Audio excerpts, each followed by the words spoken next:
नमस्कार, स्वागत आहे आपल्या सर्वांचे माझ्या आई स्पेशल किचन मध्ये। आज मी आपल्यासोबत शेअर करत आहे अंगुरी रसमलाई कशी बनवायची। आज मी आपल्याला अशा काही टिप्स आणि ट्रिक्स सांगणार आहे की ज्यामुळे तुमची अंगुरी रसमलाई बिघडायचा चान्सच नाही। अगदी परफेक्ट हलवाई लोकांसारखी अंगुरी रसमलाई आपण सुद्धा घरी सहज बनवू शकता। त्यासाठी तुम्ही माझा पूर्ण व्हिडिओ बघा आणि मी जे स्टेप बाय स्टेप बनवलेलं आहे त्या सर्व तुम्ही स्टेप फॉलो करा। चला तर बनवूया आपण मग माझी सर्वात जास्त फेवरेट असलेली अंगुरी रसमलाईची रेसिपी। सर्वात आधी कढईमध्ये टाकलं आहे मी हे गाईचं दूध, काऊ मिल्क घ्यायचं। याला म्हशीचं दूध घेऊ नका कारण त्याच्यामध्ये फॅट्स जरा जास्त असतात। या दुधाला आता आपल्याला एक उकळी आणून घ्यायची। दूध चांगलं तापवून घ्यायचंय। हे गाईचं दूध आहे, 1 लिटर दूध। आता याला बघा उकळी आली छान। आता हे उकळल्यानंतर आपल्याला गॅस करायचा आहे बंद आणि हे दूध आता आपण थोडं थंड करून घेऊया। एवढं थंड की याच्यामध्ये आपण आपलं बोट घातलं तर आपल्या हाताला पोळलं नाही पाहिजे। आपण दूध जसं पितो तेवढं थंड आपल्याला करायचंय। आपल्याला दूध फाडायचंय, त्याच्यामुळे मी घेतलं आहे हे व्हाईट व्हिनेगर। 2 टेबलस्पून मी व्हाईट व्हिनेगर घेणार। तुम्हाला जर व्हिनेगर नसेल वापरायचं तर तुम्ही लिंबूचा रस सुद्धा घेऊ शकता। 4 टेबलस्पून पाणी टाकायचं यात। डायरेक्ट व्हिनेगर कधीच वापरू नका, पाणी टाकूनच वापरा। थोडं याला मिक्स करून घ्यायचं। दूध आता थोडं थंड झालं, त्यात घालते मी आता हे आपण तयार केलेलं व्हिनेगर एका वेळेस हे घालायचं नाही। व्हिनेगर आणि पाणी अगदी थोडं थोडं घालायचं। याला हलवत राहायचं। मी 1 चम्मच घातलं, याला हलवते। अजून थोडं घालते, एका वेळेस नका घालू। आता हळूहळू हे दूध फाटेल। आपण जर खूप गरम दुधामध्ये जर हे व्हिनेगरचं पाणी घातलं तर मग काय होतं, आपण जो छेना किंवा पनीर म्हणा त्याला जे बनवत आहे ते अगदी कडक होऊन जातं। त्याच्यामुळे ते गरम दुधामध्ये कधीच घालायचं नाही। ही सुद्धा एक टीप आहे, लक्षात ठेवा। आता अजून थोडं घालते मी। जेवढं पाणी मी तयार केलं होतं तेवढं सगळं पाणी मी यात घातलं पूर्ण। आणि आता बघा हे आपलं छान मस्त पनीर निघालं। या टाईपचं पनीर निघालं पाहिजे, खूप असे मोठे मोठे गोळे नाही निघाले पाहिजे। ते आपण आता गाळून घेऊया। त्यासाठी मी एक बाउल घेतला, त्यात एक चाळणी ठेवते। चाळणीवर एक पातळ कपडा घालायचा, त्याच्यावर आता आपण हे मिश्रण ओतून घेऊ।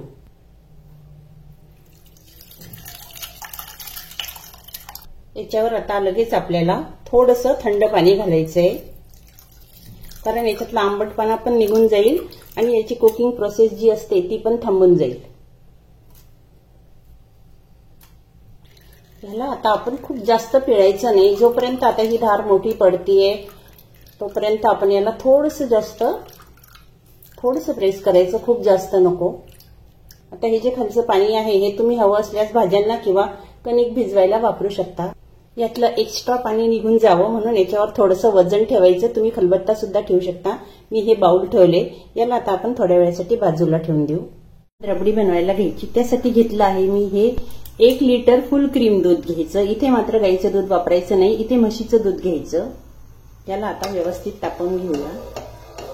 दूध गरम होतंय, हे मी एका वाटीमध्ये थोडं दूध घेऊन त्यात केशर घालून ठेवलं होतं हे 1 तासापूर्वी। आता याचा छान रंग आला बघा। हे आपल्याला याच्यात वापरायचंय रबडीमध्ये। दुधाला उकळी आली, त्यात घालायची आपण अर्धा कप साखर। थोडीशी साखर तुम्ही कमी जास्त करू शकता, पण दूध आता हे थोडंसं आपण जास्त घट्ट नाही करायचंय। याला थोडंसं आपण आटवून घेणार आणि दुधाला मुळात थोडासा गोळसटपणा असतो, त्याच्यामुळे आपण साखर थोडी कमीच घातली। हे केशरचं दूध सुद्धा मी आता यात घालते, म्हणजे छान कलर येईल। हे आहे थोडेसे ड्रायफ्रुट्स, पिस्ता आणि बदाम, हे सुद्धा घालायचे। आणि तुम्हाला जर कलर कमी वाटला तर तुम्ही थोडासा खायचा जो कलर असतो आपला फ्रूट कलर, तो सुद्धा तुम्ही थोडासा याच्यामध्ये घालू शकता किंवा मग थोडं केशर जास्त घाला। मी केशर थोडं जास्त घातल्यामुळे मला कलर व्यवस्थित वाटत आहे। याला मी 5 मिनिट चांगलं उकळू दिलं, बस जास्त खूप घट्ट करू नये, कारण कसं घट्ट केलं तर मग रसगुल्ले आपले याला ऍब्झॉर्ब करणार नाही। त्याच्यामुळे हे थोडंसं असं ठेवायचं। आता गॅस बंद करून याला एका साईडला ठेवून देऊ। कपड्यामधून हे काढून घेतलं मी. एवढं पनीर आपलं तयार झालं. आता हे जे पनीर तयार झालेलं आहे याला आपल्याला खूप छान असं हाताने याला स्मॅश करून घ्यायचं. एवढं स्मॅश करायचं की हे एकदम सॉफ्ट झालं पाहिजे. याच्यामध्ये असे गोळे नाही राहिले पाहिजे. आपला हाताचा हा जो भाग असतो याने आपण त्याला आता छान मळून घ्यायचं. जसं आपण भाकरी मळतो तसं मळायचं. याला कणकेसारखं नाही मळायचं. आता मी याला छान मस्त हाताने मळून घेते. हे बघा, याला मी ताटामध्ये घेऊन खूप छान असं हाताने मळून घेतलं होतं. आता याचे आपल्याला छोटे छोटे बॉल्स बनवायचे आहे, मिनी रसगुल्ले. यातलं आता छोटासा गोळा घ्यायचा आपल्याला हातावर आणि याला असं गोल गोल फिरवायचं. आणि खूप मोठे गोळे नाही बनवायचे, याचे छोटे छोटेच बनवायचे. कारण हे जेव्हा आपण सिरपमध्ये टाकू तेव्हा हे सिरपमध्ये आणखी हे डबल होतील. आणि तुम्हाला जर खूप पातळ वाटत असेल हे तुमचं मिश्रण पनीर किंवा याला मग छेना सुद्धा म्हणतात, तर तुम्ही याच्यामध्ये थोडासा 1 टीस्पून मैदा सुद्धा घालू शकता. पण मी नाही टाकला, चालतो नाही टाकला तरी.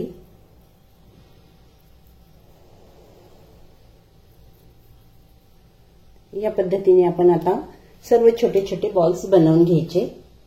छोटे छोटे एवढे बॉल्स आपले तयार झाले. हे घेतलं आहे मी एक बाउलमध्ये काय केले, मी थोडंसं पाणी घेतलं आणि यात थोडेसे आईस क्यूब घातले. कारण हे आपल्याला आता लागणार आहे. आपण आता तो मिनी रसगुल्ला बनवणार आहे त्याच्यासाठी.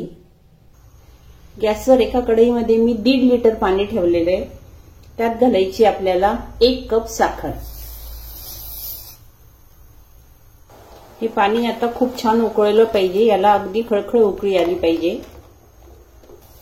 पाण्याला आता छान उकळी आली असं पाणी उकळलं पाहिजे. हे जे मी स्टेप बाय स्टेप करत आहे हे अगदी महत्वाचं आहे. आता याच्यामध्ये आपण घालायचे हे आपले रसगुल्ले. आणि एक लक्षात ठेवायचं, गॅस बिलकुल कमी करायचा नाही. हाय फ्लेमवरच हे झालं पाहिजे, तरच रसगुल्ले छान फुलतील. आता याच्यावर आपल्याला ठेवायचे झाकण. आणि याला बिलकुल 5 मिनिट तर बिलकुल याला आपण काहीही छेडछाड करायची नाही. रसगुल्ले आपले हाय फ्लेमवर होऊ द्यायचे. मीडियम पण नको आणि लो पण नको. याला अगदी डिस्टर्ब न करता आपल्याला 5 मिनिट बिलकुल तुम्ही याचं झाकण न काढता याला होऊ द्या. त्याच्यानंतर 5 मिनिटांनंतर आपण झाकण काढायचं. आणि हे शिजवत असताना एक लक्षात ठेवायचं, याच्यामध्ये पाण्याची बिलकुल कमी नाही झाली पाहिजे. जर तुम्हाला पाणी कमी वाटलं तर तुम्ही बाजूच्या गॅसवर थोडं गरम पाणी करायला ठेवा आणि ते याच्यामध्ये घाला. कारण रसगुल्ल्यांना छान असं खेळायला जागा मिळाली पाहिजे.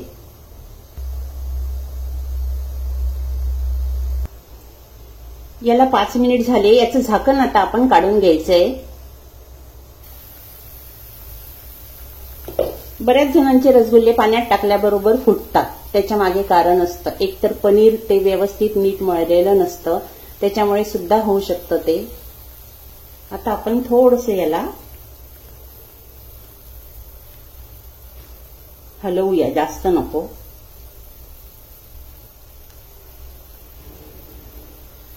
आणि मी सांगितल्याप्रमाणे जर तुम्हाला पाणी कमी वाटलं तर यात अजून पाणी घाला. हे एकंदरीत आपल्याला 12 मिनिट शिजवायचे आहे.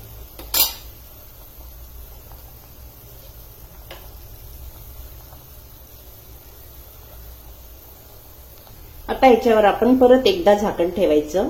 हलवाई लोक याच्यामध्ये रिठ्याचं पाणी घालतात, त्याच्यामुळे छान अशी ती झाक म्हणजे छान याला फेस येतो. आपण घरच्या घरी नाही घातलं तरी चालते. जर तुम्हाला घालायचंच असेल तर थोडासा पाण्यामध्ये मैदा टाका आणि ते थोडंसं याच्यामध्ये तुम्ही फिरवा, चालेल. पण असं सुद्धा छान होतं, बघू शकाल आपण. फक्त एकच गोष्ट लक्षात ठेवायची, गॅसची फ्लेम बिलकुल कमी करायची नाही. तुम्ही गॅसची फ्लेम कमी केली की तुमचे रसगुल्ले बिघडले. आणि तुम्हाला जर साधे रसगुल्ले बनवायचे असेल, समजा रसअंगुरी किंवा रसमलाई नसेल बनवायची, अगदी साधे रसगुल्ले बनवायचे असेल तर सेम प्रोसेस आहे. अगदी याच पद्धतीने तुम्ही रसगुल्ले बनवा. फक्त आपण ही जी छोटीशी साईज ठेवली आहे या पीसची, बॉल्सची, हे थोडे तुम्ही मोठे करा. बघू शकाल तुम्ही, आपण काहीही न टाकता याला किती छान झाक येतेय, म्हणजे फेस येतोय. आणि अशी झाक आली म्हणजे काय होतं, रसगुल्ले अगदी सर्व बाजूनी छान ते शिजतात. आणि मी सांगितल्याप्रमाणे तुम्हाला जर नुसतंच आपल्या त्या पनीरचे बनवायला भीती वाटत असेल तर तुम्ही त्याच्यामध्ये 1 टीस्पून किंवा 1.5 टीस्पून मैदा किंवा मग कॉर्नफ्लॉवर घाला. शक्यतोवर कॉर्नफ्लॉवर घाला, कारण त्याच्यामुळे मग तुमचे रसगुल्ले याच्यामध्ये टाकल्यानंतर फुटायची काहीही भीती राहणार नाही. आता याला 10 मिनिट झाले. आता मी झाकण काढून घेते. खूप ओव्हर कुक पण याला करायचं नाही, कारण आपण जर याला ओव्हर कुक केलं तर मग ते कडक बनतील. त्याच्यामुळे आपल्याला ओव्हर कुक करायचीच नाहीये याला. आता गॅस बंद करायचा. आपण हे जे बर्फाचं पाणी बनवून ठेवलं होतं त्यात आता आपण हे बॉल्स घालायचे, कारण आता आपल्याला याला शॉक द्यायचे. हे कशासाठी, तर याचा आकार बदलू नये म्हणून. नाहीतर काय होतं, याचा आकार बदलून जातो, हे छोटे होतात किंवा मग असे श्रिंक होऊन जातात. हे आता बर्फाच्या पाण्यामध्ये 10 मिनिट असेच राहू द्यायचे याला आपल्याला. मी यातला एक बॉल काढून आपल्याला दाखवते. बघा जवळून किती मस्त बनलाय, अगदी जाळीदार. आणि हे सगळे खाली बसले आहे, म्हणजे आपण समजून जायचं की हे छान शिजलेले आहे, हे कच्चे नाहीये. हे जर कच्चे असते ना तर हे असे वर आले असते. हे अगदी व्यवस्थित झालेले. 10 मिनिट झाले. याला एका चाळणीमध्ये काढते आता मी. हे सर्व बॉल्स मी एका चाळणीमध्ये काढून घेतलं. बघू शकाल आपण किती मस्त बनले, अगदी जाळीदार. आणि याचा आकार सुद्धा नाही बदलला. जेव्हा आता आपण याला रसमलाई मध्ये टाकू तेव्हा हे आणखी छान मोठे होतील. याला थोडं 10 मिनिट असंच ठेवायचं. त्याच्यानंतर आपण रबडीमध्ये याला टाकूया. हे बघा एक बॉल दाखवते मी आपल्याला. याला तुम्ही असं थोडंसं प्रेस केलं, याला दाबलं आणि नंतर मग हा पुन्हा याचा शेप याला येऊन जातो. याचा अर्थ आपले हे बॉल्स अगदी मस्त व्यवस्थित झालेले आहे, कुठे सुद्धा बिघडले नाही. हे सर्व मी एका बाउलमध्ये काढून घेतले. आता यावर आपण घालूया ही रबडी. रबडी म्हणजे आपण खूप घट्ट अशी केली नाही, घट्ट करायचीच नाही, कारण मग ते बॉल्स पुन्हा ते ऍब्झॉर्ब करणार नाही. त्याच्यामुळे याला थोडं पातळच ठेवायचं. ह्याला आता ठेवायचं आपल्याला फ्रीजमध्ये 3 ते 4 तासासाठी, किंवा तुम्ही ओव्हरनाईट ठेवा. खूप छान मस्त मुरतील ते. मी सुद्धा याला 2 ते 3 तासासाठी आता ठेवून देते. त्याच्यानंतर आपण याला डेकोरेट करूया. 4 तासानंतर काढलं मी याला. थोडंसं पिस्ता आणि केशर लावून, तुमच्याकडे जर गुलाबाच्या पाकळ्या असतील वाळलेल्या तर त्या सुद्धा तुम्ही टाकू शकता डेकोरेट करायला. मी याला डेकोरेट केलं. आणि तुम्हाला जर आवडत असेल तर तुम्ही केवडा इसेन्स याच्यामध्ये घालू शकता. छान मस्त इसेन्स, याच्यामुळे छान सुगंध येईल. मी सुद्धा अगदी थोडंसं घालते. हे मी मुद्दामून सर्वात शेवटी घालते. तर आपण सुद्धा या माझ्या पद्धतीने नक्की ट्राय करा. धन्यवाद.